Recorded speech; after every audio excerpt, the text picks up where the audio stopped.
Hey guys, it's Jen.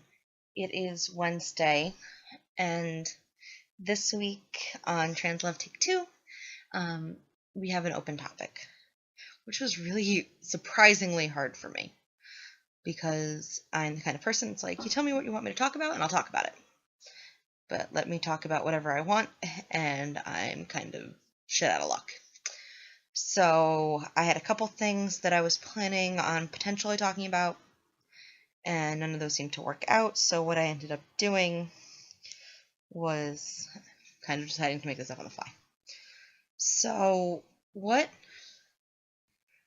I figured out was that because my relationship with Ryan is different than the relationship of most of the girls in this group to their partners, I'm going to kind of use that to my advantage.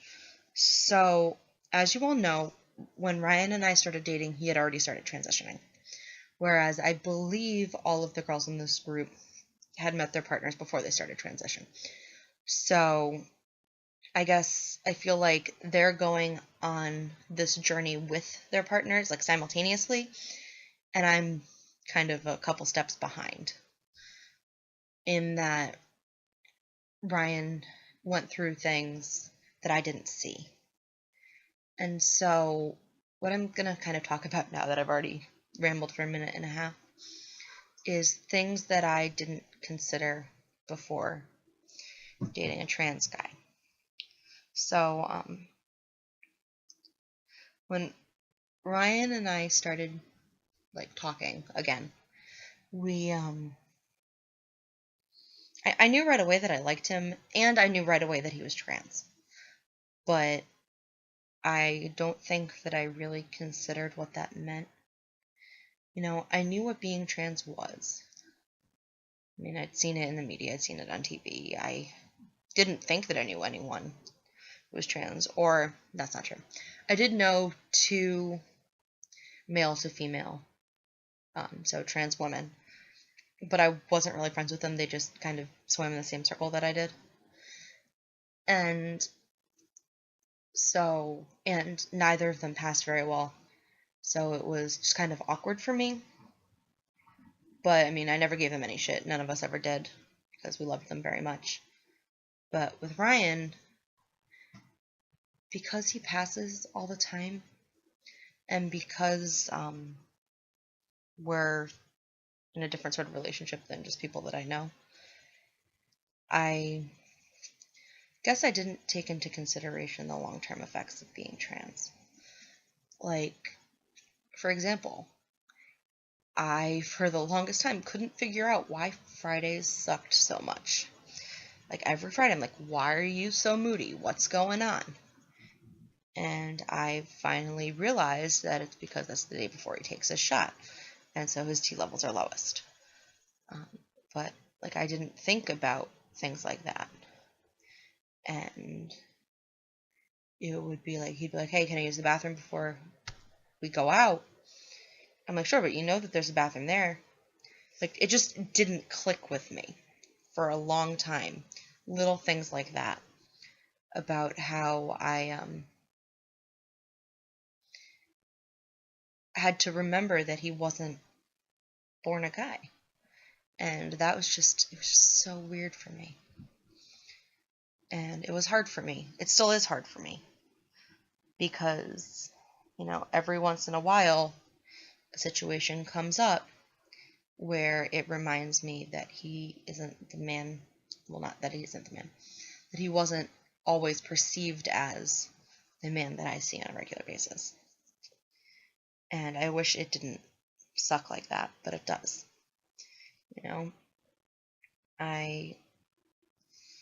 There are times where I forget that he's trans.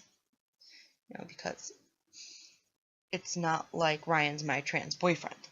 He is my boyfriend who just so happens to also be trans. And yeah. So that was something that I never really considered. I don't think that I really thought as hard as I should have about the emotional consequences of this. I've never really known someone who's had major surgery that I can remember anyway. And I never considered how nerve-wracking it was going to be when he was in surgery. I didn't go with him. He had surgery in Springfield, Massachusetts, which is about half hour from where he lives. I was in school at the time, and so his mother and his aunt went with him, and I went to school. That's what he wanted, so that's what we did. And I told all my professors that I had class with that day. They knew that Ryan was trans, and I explained to them that he was having surgery, and that if I got a phone call, I needed to leave, and I needed to take that call, and that I needed to have my phone out, which was normally against policy.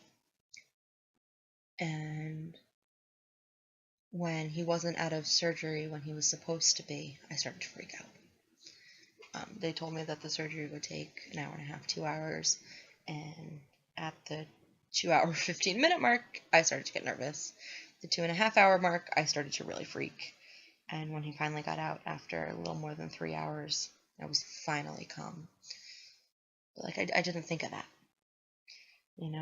Because I see him as a guy, for a long time I didn't think about how we were going to have children. Or if we were going to have children. It's because growing up, it was I kind of always just assumed that I would be able to have kids. And that's a really tough topic for Ryan. So it's not something that we talk about. But it's just it's something that I didn't consider. And I mean, since then I've looked at options and I know what choices we have. But I know that this is really rambly. I just didn't really know the best way to talk about things. I guess the other thing that I really wanted to touch on briefly was that Ryan and I have been fighting a lot lately. It's not like we have a huge fight and then it just continues for days. It's that we'll have small fights, and then a week later we'll have another small fight, and then maybe a week and a half later we'll have another fight. And I know that some of that's normal and some of that's not, but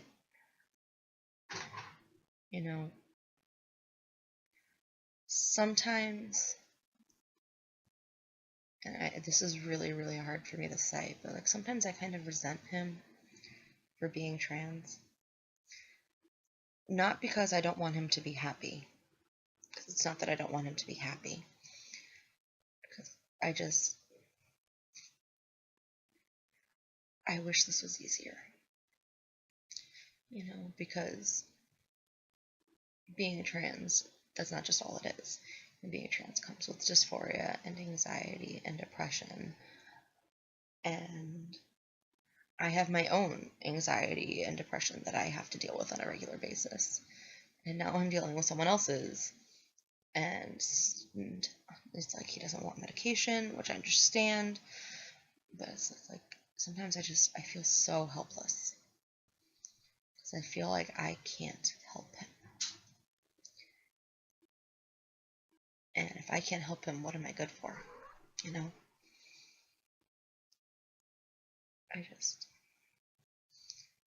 There are times where I feel stuck. Because I don't know what to do. I don't know how to make it better. And so rather than just dealing with it, he'll shut down or I'll shut down, and it's not easy. So, I guess my advice for someone who's considering dating someone who's trans, if you know that they're trans beforehand, really do your research, because you have no idea. You really don't, and even doing your research, you're not going to have an idea of what you're getting yourself into. I'm not saying it's not worth it, because it is. It is always worth it. He is the best thing that has ever happened to me. But I didn't have the advantage of going through this process with him from beginning to end. And that I guess, in the long and short of it, has caused some problems with us. Nothing that we can't fix. It's nothing that we can't work on. But it's things that wouldn't have happened if we had been dating before he came out. So, that's all for today. I actually have to do laundry before I go to work. And I will see you all next week.